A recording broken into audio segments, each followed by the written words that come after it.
Well, I'm not trying to have my channel become some social commentary on. Excuse me, real fast. There we go. But I'm not trying to have my channel become some just yet another person speaking on social issues. Social commentary. There's enough channels that do that.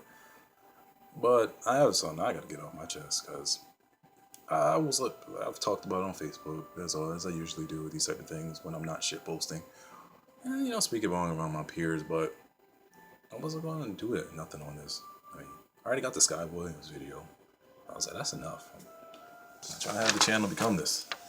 These personal videos of me against a wall with a light. I should make them. I can make them a lot better if I really wanted to. I'm so fucking lazy. But I'm not trying to. But gotta. Well, not gotta, but it's really bothering me. So here we go. Either ways, 1 minute later. So Chicago. Everybody knows what happened in Chicago by now. The four kids and the four guys torturing the disabled mental kid. Fuck Trump. Fuck white people. All this other stuff. Blah blah blah blah blah.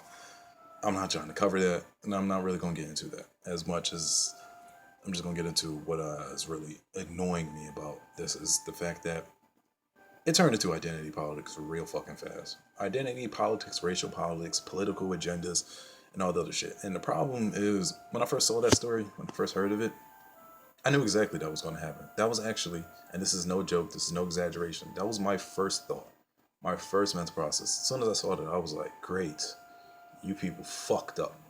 And I was pissed at them because I'm like, it's about to turn into some shit. Nobody's even going to really talk about the kid as much as they're going to turn into a big racial shitstorm. Exactly what the fuck happened.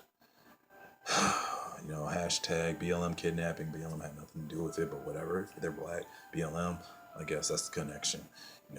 Blue Lives Matter is making a Facebook group. I wonder where they got that name from, by the way. But yeah, Blue Lives Matter is definitely all over the story. And, the shit was trending. It was on my Facebook sidewall, and I just ignored it. I mean, but I at least try my best to ignore all of it. I really didn't want no part of it, but still. And then some people I'm subscribed to uploaded it, and they're talking about it. Like, yo, what the fuck, man? The media and this and blah, blah, blah. And I'm just like, yo, everybody stop and shut the fuck up. Why? Well, why would I say that? Simple. There's so many disingenuous people out there. And what I mean by that, and not just the people, because the media is too, because CNN and whatnot is going balls to the wall with this story. Where the fuck were they with? Where the fuck was everybody that's man down? Where's everybody with the Diedrich, Ohio story? Nothing. It's crickets. It's fucking crickets. And what annoys me the most is I knew about the Diedrich, Ohio story around the time when I'll say a little bit into 2016. It happened in October 2015. I knew about it somewhat a few months later. And I thought the story was fucked up then. And I've just been like slowly following it. The Ohio case came out. I mean, not the Ohio, Chicago. Did I say Diedrich, Ohio? I meant to say Diedrich, Idaho. But the Chicago case thing came out. And then after, I got over trying to ignore it. I'm like, yo, there are some similarities to this. And whatnot. I wasn't expecting to blow it, but to stop from rambling. People are losing their minds. I mean, obviously it was wrong. I shouldn't even have to say that, but I feel like some people will be like, oh, you're trying to give them a pass. You're defending them. No, the fuck I'm not. You don't harm people, period. Unless they did something to you. That's how I feel. Unless they personally did something to you or you're personally defending yourself. No, you don't do stuff to people. You definitely don't kidnap and torture them. Like, throw the book at them. I don't defend them at all. I'm just like stupid fucking people. That's how I felt. That's how I feel. But at the same time, while there's this big, criticism of the media, like by people like Grade A Under A, who I'm subscribed to, and I like how they getting on him and how people were getting on the deputy police chief or the police chief, whichever one, how he's talking about they're just kids and whatnot, and people were pissed off, and how when there was just the thought that it wouldn't be charged as a hate crime, this shit escalated to it went to 11. Meanwhile, in Idaho, in October 2015, three kids, they're white, three white kids, sodomized while they basically raped a black disabled kid with a hanger. Yeah. Called him nigger, watermelon, chicken eater, got him, or at least attempting to get him to, from at least from what I read, attempted to get him to recite, the infamous KKK. I guess that's a song. I don't know anything about that one. Never looked it up. Don't really care to. But the ringleader of it, John R.K. Howard. And December 20th, he gets a plea deal. The other kids they were under the age of 18. He's 19 years old, so he was 18 at the time. Now he's 19, so obviously they're going to charge him more because he was legally an adult. The other kids, they're 17, so their names aren't released, and they're going to get less. He being the adult, as it happens, they're going into like mainly focus on him. Mr. John, his charge of felony forcible sexual assault with the plea deal was amended to felony attempt to injure a child.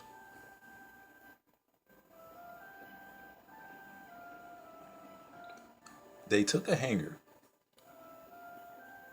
First, actually, they tricked the kid first into a hug, from what the story and everything is alleging. But they tricked him into a hug. He's a disabled kid.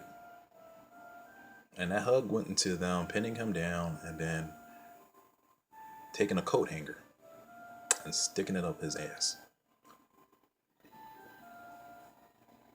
Forcing a coat hanger up him anally and then kicking it while saying racial epithets and everything. The kid got Mr. John as of December 20th when everything broke. His plea deal, first and foremost, he has an Alford plea. An Alford plea, basically, from what my understanding, I'm not a lawyer or anything, but from what I was looking at, is that he gets to maintain his innocence first and foremost. So as in he's absolved of it, or it's like I didn't do it. I can maintain my innocence. It's not like, well, I'm pleading, making a plea deal. I did this robbery, but I took a plea. He go, I never did it. He gets an Alford plea, then he gets to maintain his innocence, and he gets 300 hours of community service, and I guess some other probations are in there that, if he commits another crime, then he gets, the time he would got up there. So, just basically as of this moment, he gets possibly the biggest slap on the wrist. The kid gets to walk. He gets to walk. Unless he fucks up, he just does a little community service for a while, and he walks scot-free. Meanwhile, that disabled kid basically was raped. And that's gonna scar him forever. That'll scar an average person forever. Just like what happened in Chicago. That's scar an average person forever. Kid got fucking kidnapped and tortured, and I guess he knew them too. I mean, I'm not disabled, but I still know that there's gonna be some trust issues there, because like I said, they're saying that he knew one of the people that did it. So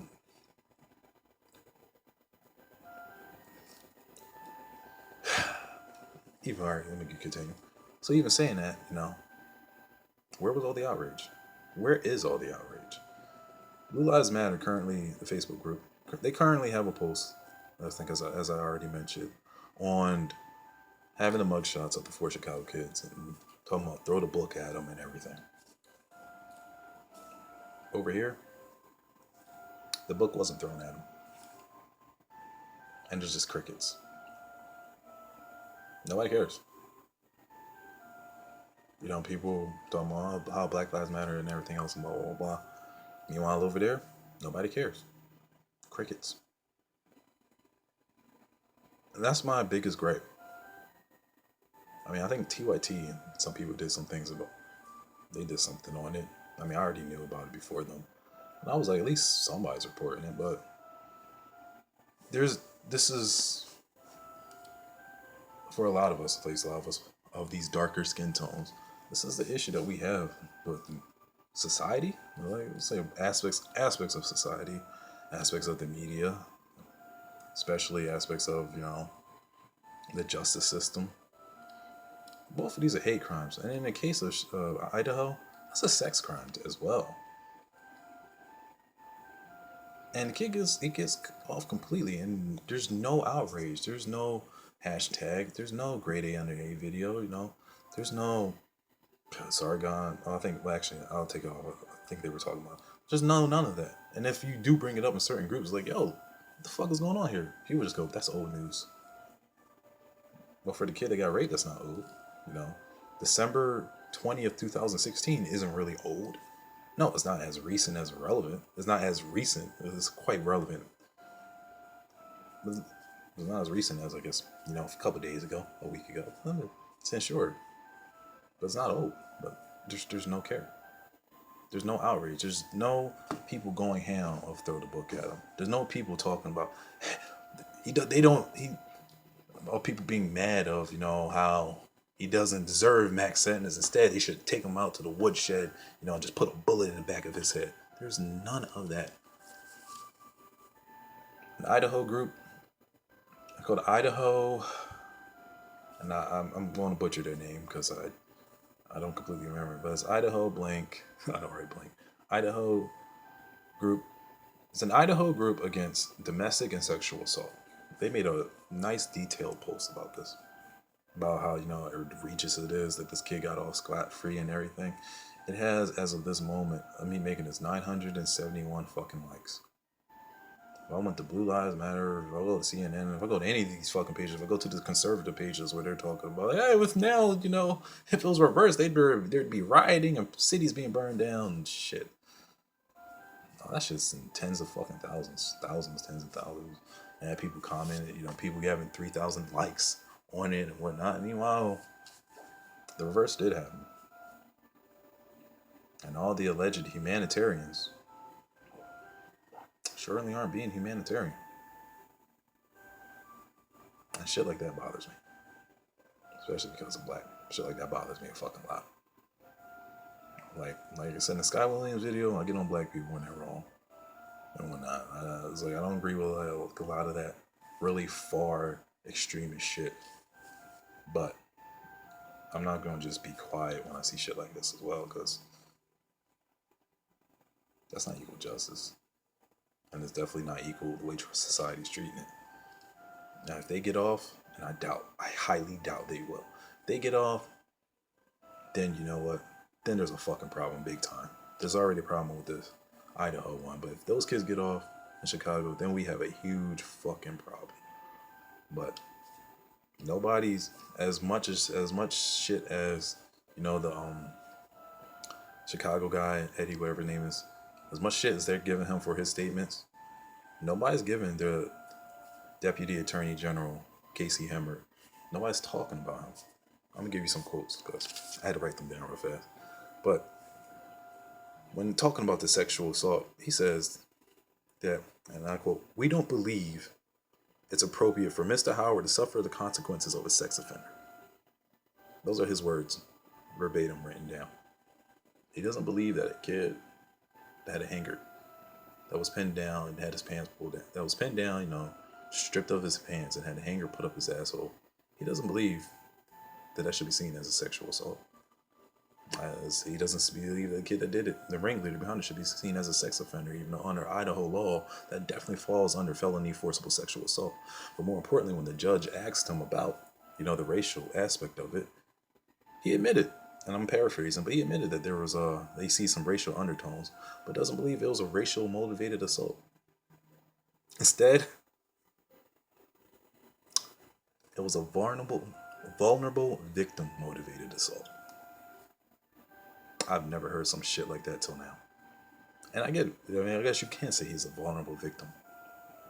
Just like how the kid in Chicago was a vulnerable victim. And they're both still hate crimes. But only one's going to get treated as a hate crime. Which is the one everybody's paying attention to. The other one, scot fucking free. And nobody cares. There's going to be no grade 8 under 8 video. There's going to be no alt-right video. There's going to be no bearing video. Nobody's going to do a video. Really, for the most part.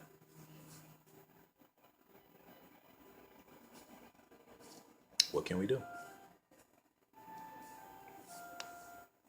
Go figure.